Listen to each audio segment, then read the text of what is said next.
Many a doubt hath its quiet in here. Moment by moment, let down from heaven, time, opportunity, guidance are given. Fear not tomorrow's child of the King. Trust him with Jesus. Do the next thing. Do it immediately, do it with prayer, do it reliantly, casting all care. Do it with reverence, tracing his hand, who placed it before thee with earnest command. Stay in omnipotence, safe beneath his wing, leave all resultings. Do the next thing. Looking to Jesus, ever serener, working or suffering, be thy demeanor.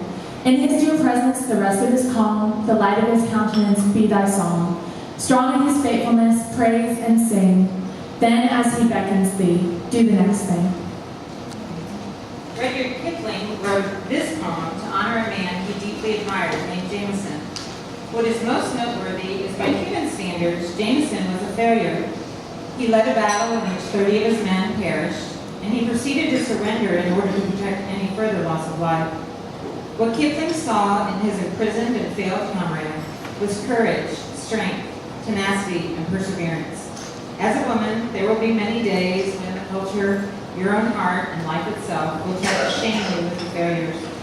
May this be a healthy reminder to you in the midst of questions and doubts that will come. If you can keep your head when all about you are losing theirs and blaming it on you. If you can trust yourself when all women doubt you, but make allowance for their doubting too.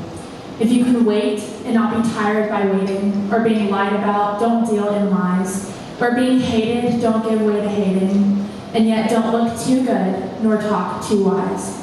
If you can dream and not make dreams your master, if you can think and not make thoughts your aim, if you can meet with triumph and disaster, and treat those two impostors just the same.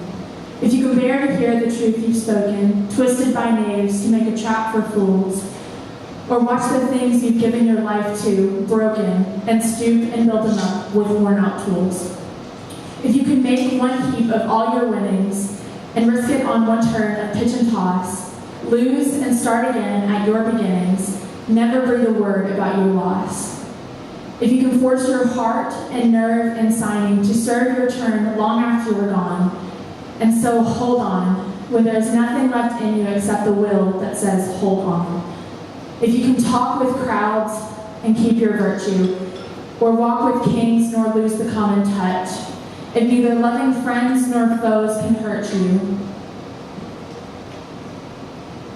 if neither loving friends nor foes can hurt you, if all women count with you, but none too much, if you can fill the unforgiving minute with 60 seconds worth of distance run, yours is the earth and everything in it, and with this, you'll be a woman yet to make.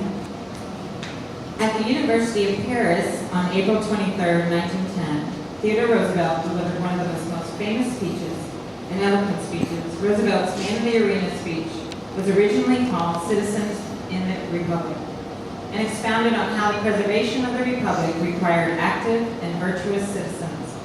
These are great words of wisdom and resolve for you as a young woman. As with your brothers, I pray that you will dare greatly, my girl.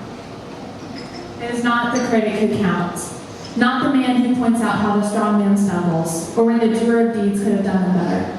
The credit belongs to the man who is actually in the arena, whose face is marred by dust and sweat and blood, who strives valiantly, who errs, who comes short again and again, because there is no effort without error and shortcoming, who actually strives to do the deeds, who knows great enthusiasms, the great devotions, who spends himself in a worthy cause, who at the best knows, in the end, the triumph of high achievement, who at the worst knows, if he fails, at least fails while daring greatly, so that his place shall never be with these cold and timid souls who neither know victory nor defeat. Many think that one of the most powerful women who ever lived was Queen Elizabeth I of England. Elizabeth was the daughter of King Henry VIII and Anne Boleyn, and was known as the Virgin Queen or Good Queen Bess. She was 25 years old when she became queen. In the 1500s, there was a major rivalry on the seas between the ships of Britain and Spain over control of trade in the New World. King Philip II of Spain assembled a huge fleet of warships known as the Spanish Armada, and in 1588 they sailed into the English Channel. The following recitation are the words Elizabeth spoke to her troops in the field as they prepared for this battle not knowing that they would indeed defeat the Spanish Armada, making Britain the dominant world power and remain so for centuries. May it be to you a resolve of bravery and loyalty amidst your journey as a woman.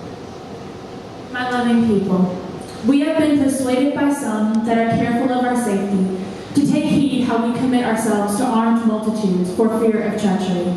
But I assure you, I do not desire to live to distrust my faithful and loving people. Let tyrants fear. I have always so behaved myself, so that under God I have placed my chiefest strength and safeguard in the loyal and goodwill of my subjects. I may not be a lion, but I am a lion's cub, and I have the heart of a lion. I may have the body of a weak and feeble woman, but I have the stomach of a king, and a king of England too. We see the sails of our enemy approaching. We hear the Spanish guns over the waters. Soon now, we will meet them face to face. I am resolved in the midst and heat of the battle to live or die amongst you all. While we stand together, no invader shall pass.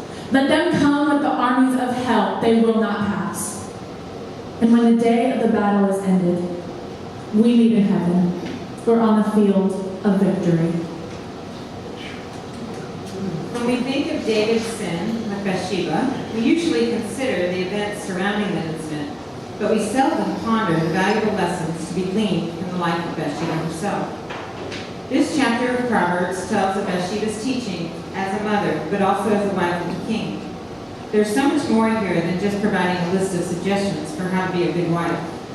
The sorrowful lessons Bathsheba learned through a time of rebellion helped train this extraordinary son God had given her.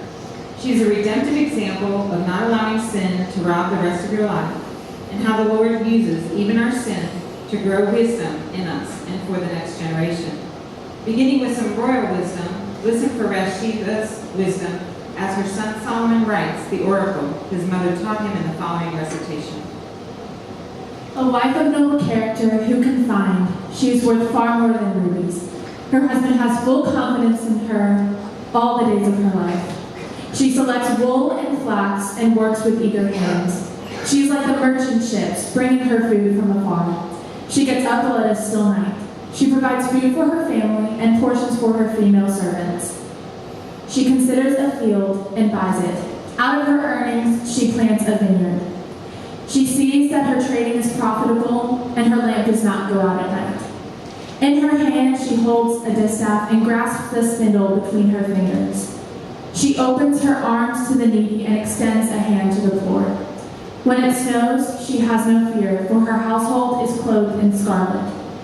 She makes coverings for her bed and is clothed in fine linen and purple. Her husband is respected at the city gates, where he takes his seat among the elders of the land. She makes linen garments and sells them, and supplies the merchants with sashes. She speaks with wisdom, and faithful instruction is on her tongue. Her children arise and call her blessed. Her husband also, he praises her. Many women do noble things, but you surpass them all. Charm is deceptive, and beauty is fleeting, but a woman who fears the Lord is to be praised. Honor her for all the work her hands have done, and may her works bring her praise at the city gates.